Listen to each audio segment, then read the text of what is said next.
Alright kan, hari ni aku nak review pedal daripada Juxiao ni. Alright, kita nak test macam mana dengan T7 raw carbon fiber. Okay kan, jom. Okay guys, kalau korang tengah cari pedal pickleball yang boleh naikkan level permainan korang tanpa stres, aku nak share satu pedal yang memang ramai pemain tengah puji dan recommended. Ini dia guys, Juxiao Speed X Gen 3 Core. First kali, aku suka gila permukaan dia sebab dia pakai T700 raw carbon fiber. Benda ni bukan sekadar bagi rupa premium je, tapi bagi performance yang beza jauh gila. Bila bola kena pedal ni, dia memang grip, bola cantik, senang nak buat spin, senang nak kawal placement. Shot korang pun jadi lebih confident.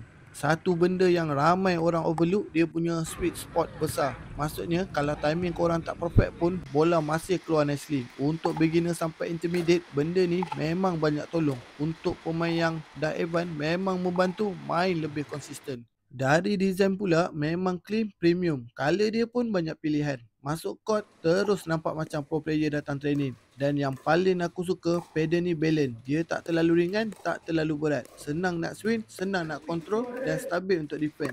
Senang cerita, ini pedal sesuai untuk power dan spin, tanpa buat korang struggle. Kalau korang tengah cari pedal yang boleh upgrade permainan korang, tahan lama dan bagi feel premium setiap kali ambil shot, ini adalah antara pilihan terbaik. Kalau korang berminat, korang check out video bawah, korang boleh check dan rasai sendiri. Okay, bye bye.